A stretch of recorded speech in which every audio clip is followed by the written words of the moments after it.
Hello, I hope everybody can hear me. I'm going to go ahead and start this in just a second once the live feed pops up on my computer.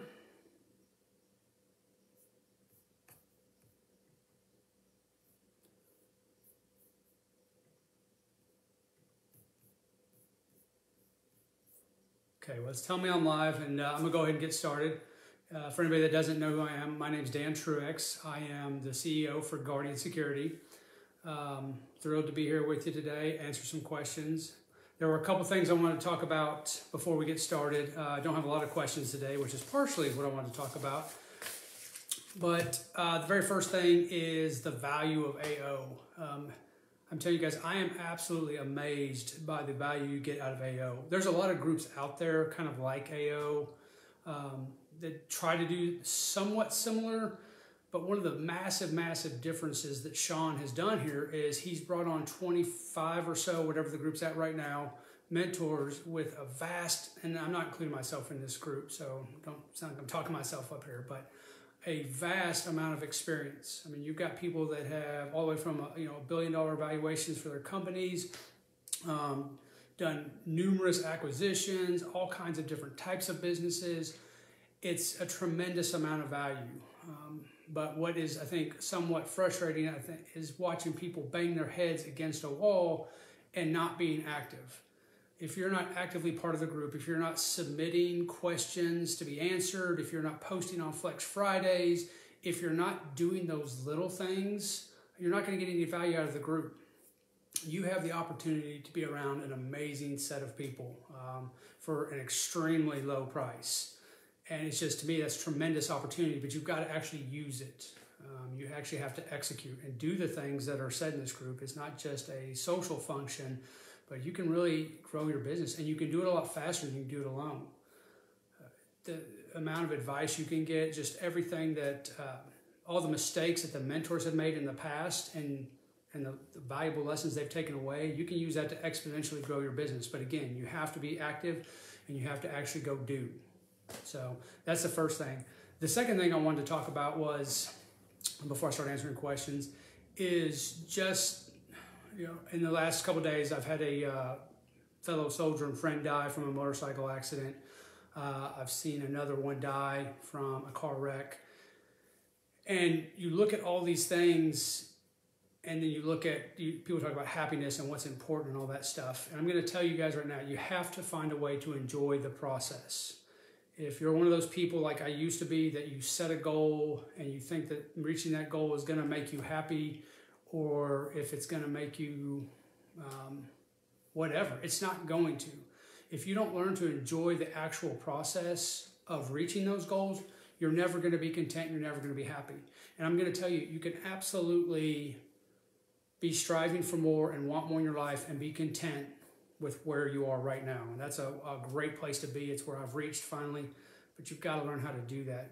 Tomorrow's not promised, and they say that all the time, and it sounds cliched, but it's absolutely true. I see it all the time. You never know when your last day is.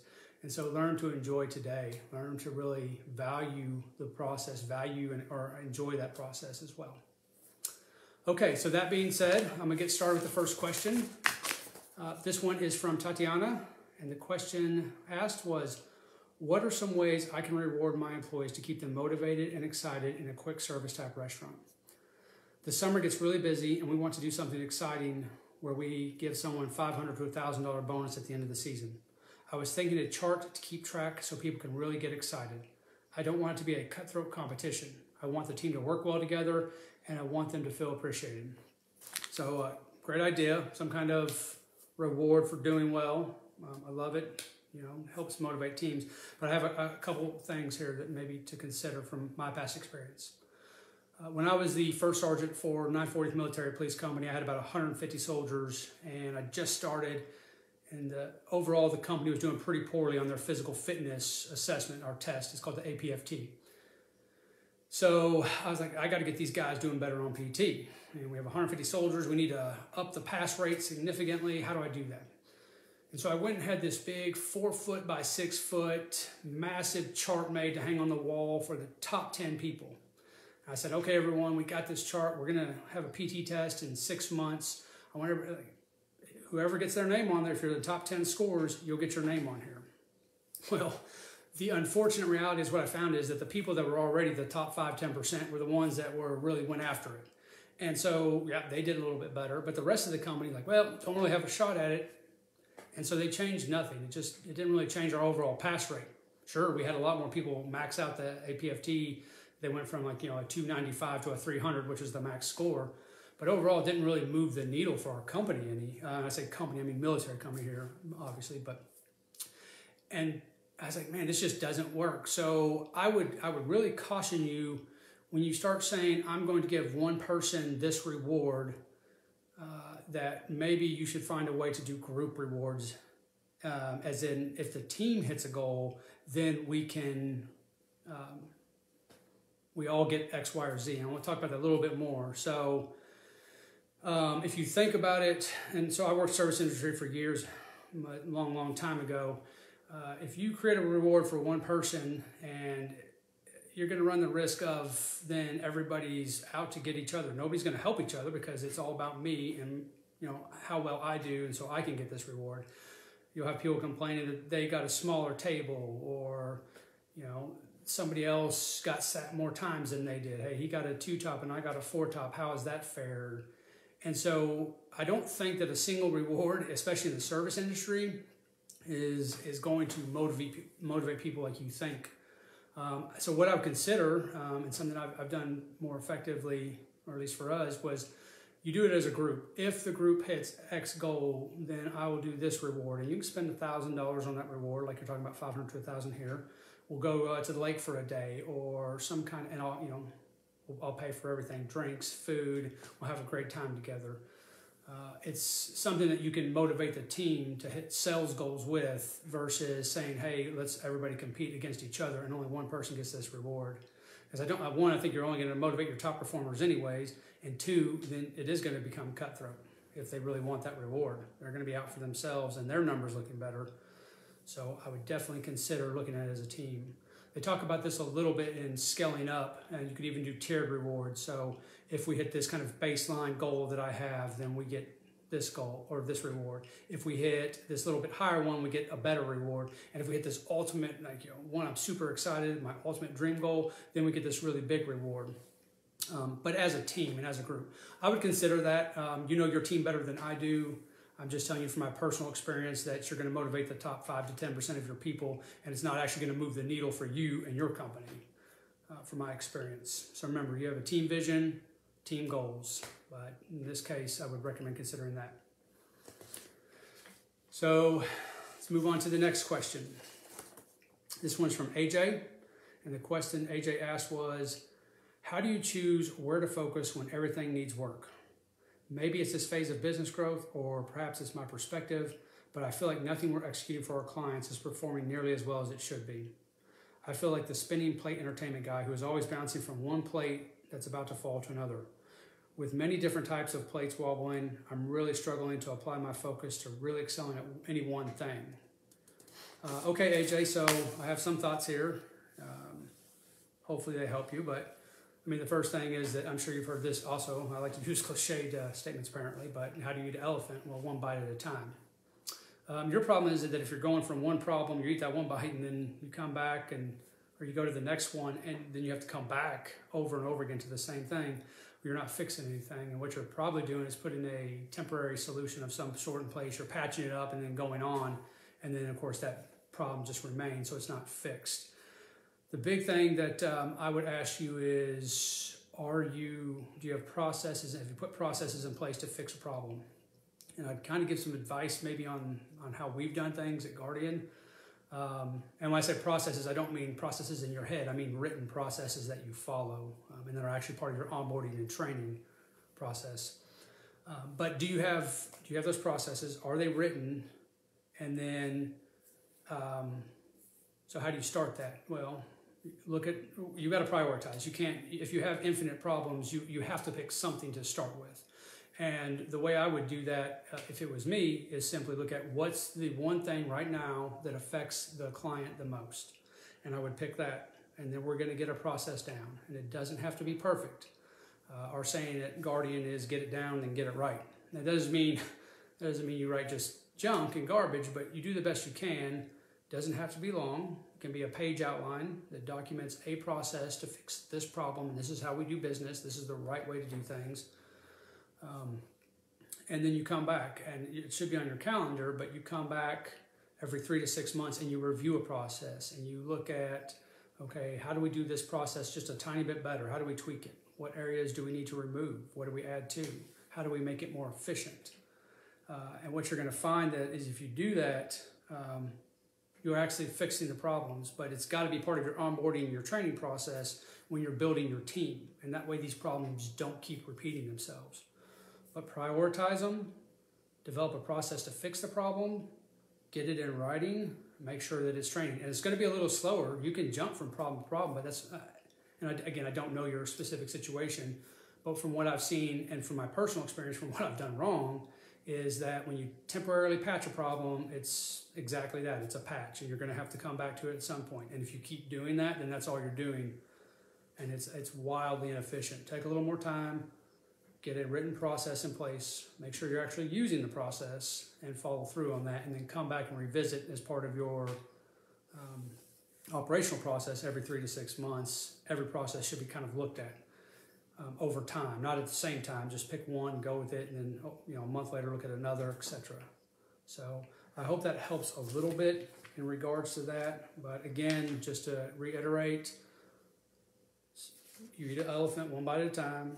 Pick the thing that affects the client the most, and then develop a written process that actually fixes the problem and actually solves it, so you don't have to keep coming back to it, and get your team trained on that. And again, every situation is different. I can't speak specifically to yours besides what I've got in this paragraph, but if that's what's worked for me in the past. So hopefully that can help you a little bit or give you something to think about at least. Okay, so our next question. This one's from Martina. Question they asked: how do I motivate myself and my workers not to give up in the beginning of our business? I run a home healthcare business in Switzerland. I am a nurse by trade. Doctors and hospitals refer patients to me, and I build the insurance company for services we provide. I am a new company, and I want to keep my new team motivated and inspired as we grow. I am looking for tips on how to do that. Thanks. Okay, so I'm going to quote Tom Black here, but the very first thing I would say that in moments, one of the things he said to me when we first started talking was, in moments of crisis, look to purpose. So if you want to know how to motivate yourself and your team, kind of this is a two-part answer I might give you, is first, you have to give your team a very clear vision of this is where we're going to be in the long term. And nobody has ever been excited about 5% growth. Like, nobody cares. It's not going to excite anybody. It might, you start talking even higher levels of growth, 20, 40, 50, 100% growth. That might excite you on some level, and so that might help motivate you a little bit. But the key to that is not only giving them the vision, but then explaining how it benefits them as well. If there's no clear benefit for that, in your vision for them, they're not going to be motivated. You want them to be motivated, then you've got to give them clear vision and then how it benefits them. If you do those two things, they're going to be excited, because everybody wants to be part of something bigger than themselves. And if you paint this massive picture of what your vision is for your company, and then come back, not only that, you share it with them, but you also tell them how this benefits them, you're going to have people that are excited to help build your vision. And that's, to me, extremely exciting. So it's not easy to do that. It's not easy to get that buy-in sometimes, but you constantly got to talk it, over and over. You should feel like you're repeating yourself with your vision and how it benefits them, and people will buy in over time. They'll get excited about helping you build yours, because again, we all want to be something or part of something bigger than ourselves. All right. Our next question is from Tatiana, and the question asked was, I have an employee that left to go to work for another restaurant and just messaged me to let me know it didn't work out, and if she could have her job back with us, what should I do?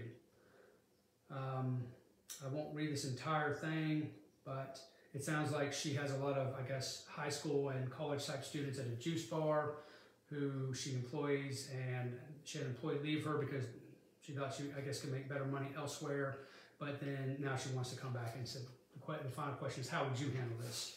And I can tell you exactly how I personally handle this. So I'm going to make some assumptions here. So if these are wrong, then obviously it would change the answer.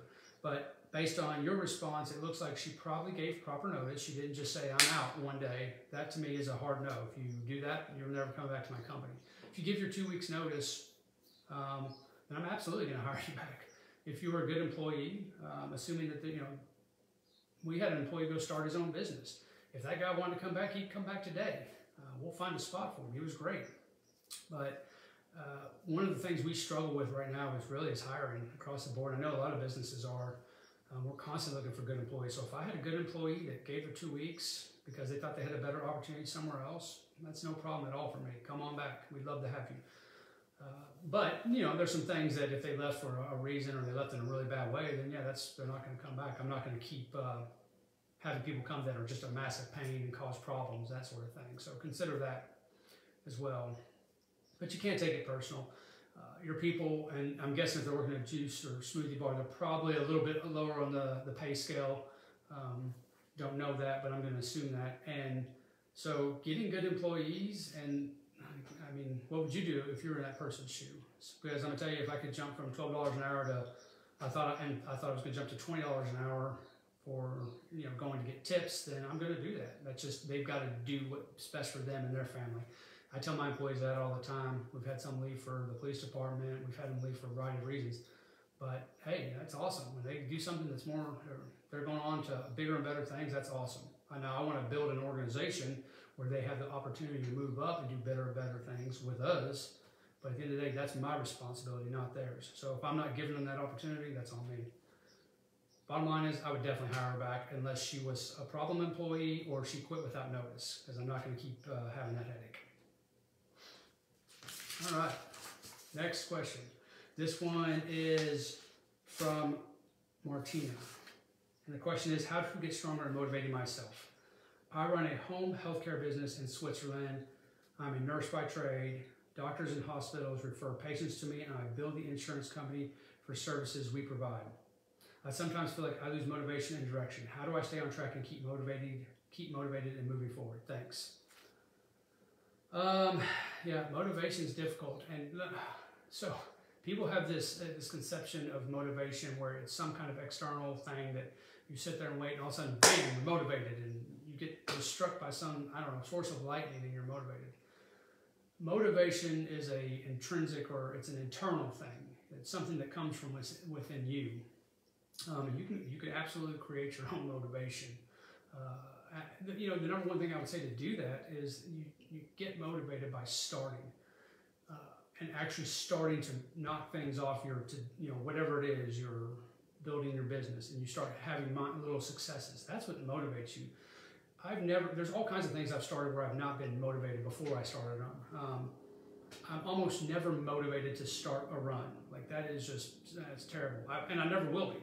It's not like that's what I want to go do right now. I can think of 100 other things I'd rather do. But I tell you what, once I start getting warmed up and I start getting into it a little bit, and I start enjoying it, and the weather's great, and whatever, then I start feeling great. I feel pretty good, and I get motivated. Motivation comes from doing, and it comes from inside. It's not an outside thing, and it's not something that usually is going to happen before.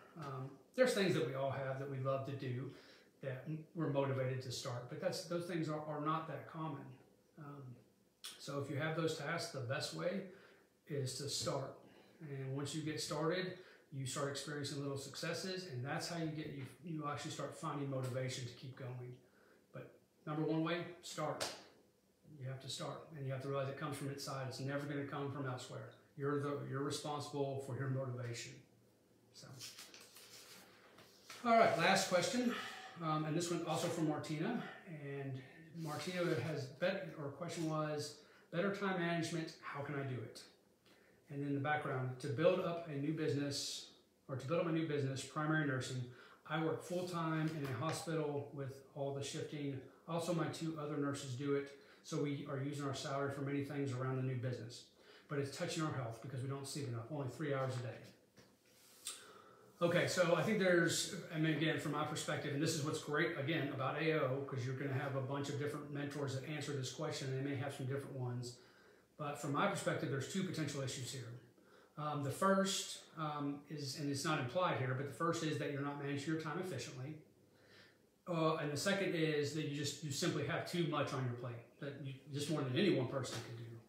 We all have different levels and capacities, but you might be doing that as well. So I'm going to cover both of those. I don't know which it might be, again, without getting more details. But we'll start with the first one, which is just not managing your time efficiently. So here's the thing about managing your time efficiently. The very first thing, and I think I said this actually last session, about managing your time is you have to know where it's going. Everybody wants to manage their time and then talk about time management, and then they have no idea what they're doing with their time. So one of the things I would say is that, and most people have never even tried this, but spend 3 to 5 days and actually track how you use all of your time. I have a sheet I've used with past people I've mentored that it's every 15 minutes for the entire time you're awake. And that's not sustainable long term. You can't do that forever, but you can do it for 3 to 5 days and say, okay, for this 15 minutes I did this, and you'll go back, fill it in every hour. There's another little piece to that I've added recently based on a book I'm reading, but also every 15 minutes kind of documenting where your energy and your mood levels are at.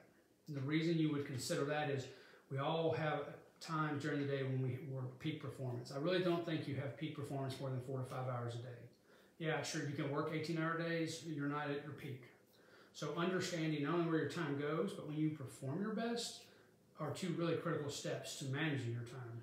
Once you understand that, where your time goes, then you can make adjustments. I know you're not in America, but the average American spends something like 3 hours a day watching television. Like, if you're doing that, if you're watching 3 hours or 2 hours on Facebook, well, then that's an easy fix. Cut that out. I doubt that's the case with you from the way this is worded, but again, if you're wasting your time, yeah, that's, and people do it all the time, and then they act like they don't know where their time goes, which is actually kind of more sexy. That means they have no awareness whatsoever of what they're doing. But it doesn't sound like that. So again, continuing on with the actual efficiency aspect of it, the next part I'm going to say is that you have to take all the tasks you have and you have to get them out of your head. So there has to be some kind of system you have. It can be written, it can be electronic. I have switched within the last couple of days, actually, thanks to advice from Joel, solely to my calendar. Every single thing goes in my calendar, no matter how small it is, because if there's not a time that it's attached to, when are you going to do it? And what happens is you end up creating this to-do list, which I've done, and it's, I even said this a couple of days ago, it's like 18 things long. They just sit there on the to-do list and they never get done. So the next thing is get it out of your head, get it onto a calendar, and then find a way to prioritize it. Because if you're spending all of your time doing things that don't matter, well then, again, that is the efficiency issue you're facing if that was what you're doing. There's that saying that there's nothing worse than doing something well that should have never been done at all. And that's so true. And so many people convince themselves that what they're doing is important. Just scrolling through their email and just randomly answering them, or scrolling Facebook, their social media account for their business. And all these things are probably pretty low value. So you have to prioritize. And there's the Eisenhower quadrant. I won't dig into that here, but you should look into that. Just it gives you a way to prioritize what's really important and what you really should focus on. But again, then you take those priorities, those really high prioritization things, going back to the very first thing I said, and you put those in the time blocks that you're the most efficient or where your peak performance. So the second one is that you're using your time efficiently. So the second maybe potential issue is you're using your time efficiently, but you simply have too much on your plate. I remember my very first conversation with Sean. I explained my business to him. I was guarding security. We have 4 owners. We're doing this, and I think that at that time we're at 1.9 mil in revenue. And I think one of the first things he ever said to me, he's like, "You mean to tell me you have nobody working full time on the business?" And I was like, "Well, yeah, no, we don't. We have, everybody else has this other job, and we're doing this." And to him, that was just insane. And he said, "You need to talk to Tom Black. You need to do this." So I went and talked to Tom Black and started getting mentored by Tom. And Tom literally had the same conversation with me. He's like, "Wait, you mean to tell me that there's nobody working full time on this business?" And again, he just couldn't believe it. I think I took that the wrong way at first. Like, oh, this is awesome. We built this business and nobody's working full time. And that's not what they were saying. They were saying you need to get some people working full time on this business. Today we have multiple people working full time on this business. And I can't directly maybe attribute, our growth in that, but it certainly helps. And, we've jumped 1.2 million in revenue since then. So we're about projected at 3.2 this year. And if you look at it from that perspective, like, wait a second, they're giving me advice and now it's starting to make sense. So I'm going to tell you this, you are at that point, it sounds like, and this is what I'm guessing that's probably most likely the problem with you, is that you simply have too much on your plate. And that you have nobody working full time for your business, besides people that are actually doing the work required. So here's what I would consider if I were you. And again, I don't know your company's financial situation. I don't know, but if you have 3 full-time, employees that are bringing in nurses' salaries, I hope you can consider this is at least an option for you. Start looking at what are the tasks that are the most, that we don't like doing, that are the most draining for us, that take up our most time. And then hire those 3 to 5 tasks out. Find somebody, so options are to outsource them, to contract, find a company that specializes in what you're doing, and then outsource those things, or hire a W-2 employee. Again, understand not W-2 in Switzerland, but whatever, a full-time employee is there. Those are 2 options that you can do that can reduce your workload and actually probably make you more efficient. If you think about, I'm reading a book right now recommended by Joel called Who Not How. If you're trying to figure out how to do everything in your business, that's extremely time consuming. And so here's an example. My other company, Night Shift Nutrition, I'm in the process of building out a website. So here's my 2 options. I can get on Google, start Googling videos about how to build a Shopify website, start trying to learn the process, figure that all out, figure out the SEO side of things, or I can pay someone to do it. And paying someone to do it, I'm going to find somebody that's not going to be an employee, they're not going to have equity in my company, and they're going to go build this site for me. It's a one-off thing, and then from there, they're 10 times better at it than I'll ever be. I'd have to put thousands of hours in to get to the skill set they could do it in. He said it'll take me 14 hours to do it, is what the guy I talked to yesterday said, as far as building this website out. Now, obviously, there's some ongoing things there as well, but I'd be researching for 14 hours before I even got started. And so you want to talk about an increase of efficiency, but I'm not only that, but I'm not spending my time on it, learning how to do it, and somebody else is going to do it for me, and I can focus on other stuff that actually moves the needle for my company.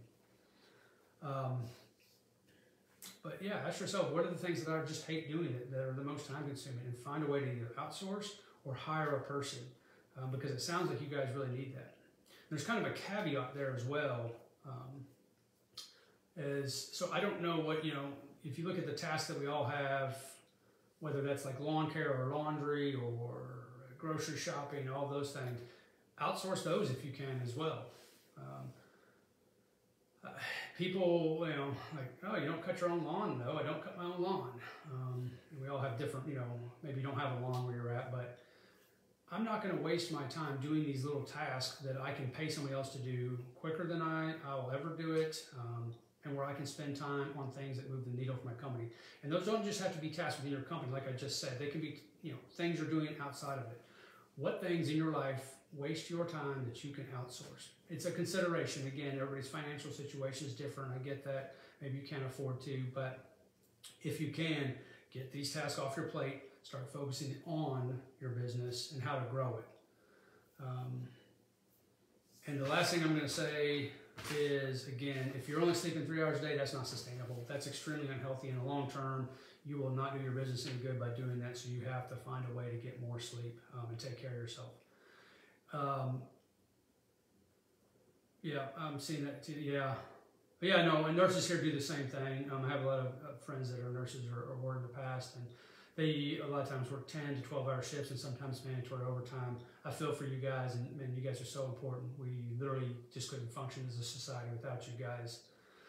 But figuring out how to do that, around that and build your business is a legitimate challenge as well. So, again, If you're forced to stay in that and you can't leave it, which same thing, I have another job too, so you have to find a way to outsource those other tasks and to be more efficient.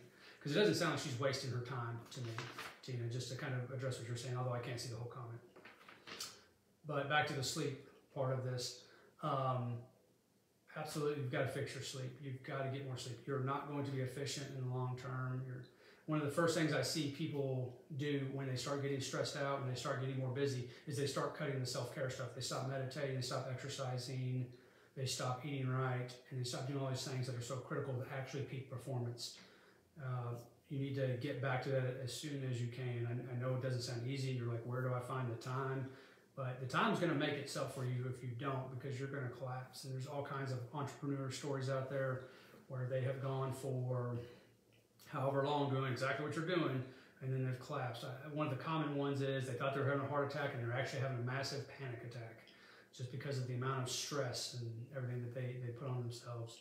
So I get it. Sometimes, especially at the beginning of the business, you have to put more hours in. That's part of the entrepreneur life. But at the end of the day, you also have to take care of yourself. And if you're not healthy, there's that, again, cliched sayings, healthy person or a healthy person wants all kinds of things. An unhealthy person wants one thing, to be healthy. So when that drops off, you have to shut everything else down. So you need to fix that now before it becomes an issue. And I encourage you, to find a way to do that quickly. That's probably the most concerning thing about your whole question to me. So, like I said, not many questions today. That is all the questions. I appreciate anybody watching. If you have any other questions, feel free to message me or put them in, and I'll try to answer them once I can actually see them all. But I appreciate everybody's time today. I wish you guys all the best and look forward to doing more of these. Take care. Bye-bye.